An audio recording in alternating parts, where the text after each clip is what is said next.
Rough Stuff is a 2016 Australian feature film written and directed by Jonathan Adams. It centres around a group of rovers, Buzz, Abe and Scraps, as they attempt to escort a group of environmentalists to the site of a mine to film a documentary. Buzz only agrees to get the group where they need to go because he's seduced with a map that would take him to Stray's Gold, Acacia's stolen gold hidden in the Mamoulia Valley since the 19th century. On the way he discovers that the gold isn't so important to him and takes on a bigger cause, which I won't detail here because this is a spoiler-free review. Rough Stuff is a very Australian take on the adventure genre that is usually the realm of characters like Indiana Jones, and frightfully underrepresented in the history of Australian film. The men are men. Meat-eating, booze-swilling, rough-as-guts, bush-bashing rev-heads with a coarse tongue and no-nonsense attitude. Who better to lump them with than a group of vegan, environmentalist documentarians? The odd couple chemistry gets excellent mileage, especially between women's liver Sky and eccentric buffhead Scraps. And that is the real core of this movie. It takes an affectionate jab in all directions and doesn't take itself too seriously. The comedy is wry and plentiful, using Australian culture to its full potential where possible. We see the men drinking a homemade alcohol dubbed Red Dirt, served in halved plastic bottles, having no idea how to comprehend vegans, and treating the idealistic activists with a mix of disapproval, disbelief and amusement. But they are really in their element when crashing through the bush in their four-wheel drives. The rugged bush and mountains are less obstacles and more a big kid's playground to the rovers as they navigate craggy hills, flowing rivers and unpredictable trees. The Free Earth group, activists Eric, Sky, Tori and Tom, go on a sharp learning curve with the rovers, adapting to their rough and tumble approach to things and getting to grips, quite literally in Sky's case, with the appropriately named Oh Shit Bar. If you really can't handle something, I'll stop and let you out, but for everything else, the Oh Shit Bar will be your best friend, alright? Why do they call it that? The other thing that this film pulls off well is the sense of adventure, highlighted by the mysterious Ranger, a bounty hunter on the hunt for Buzz, whose face is almost always hidden. The Ranger is definitely one of my favourite things about this film, with his iconic look, a kubra, dry-as-a-bone and plaid bandana covering his face.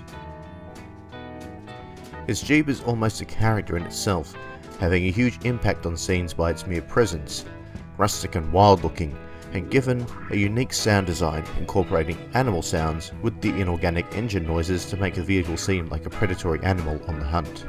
The plot is pretty stock standard, even having a head them off at the pass moment where Buzz has to be the hero and bluff his way through a rescue attempt. The acting in Rough Stuff is solid.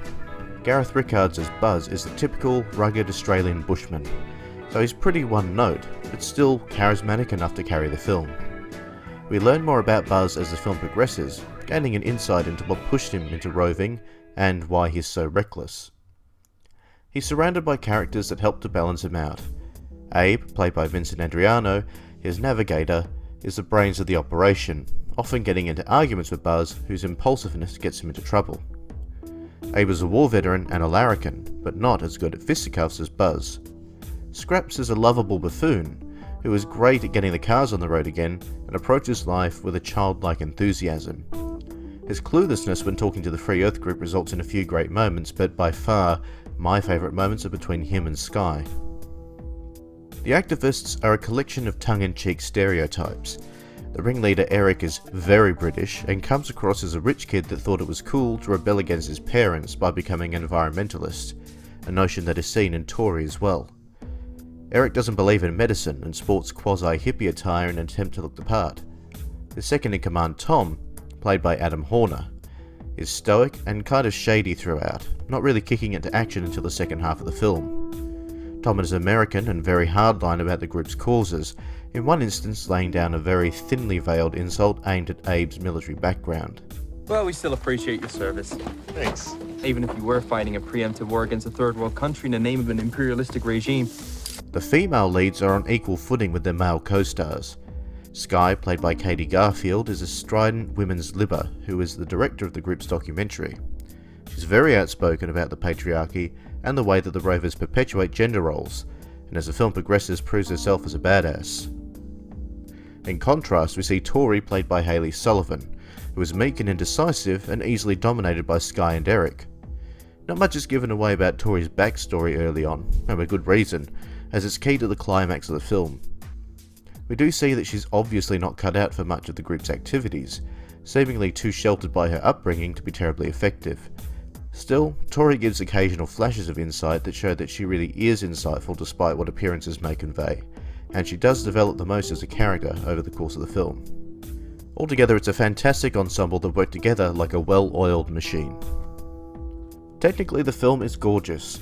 Jack Crombie and Jonathan Adams' cinematography is slick and immersive.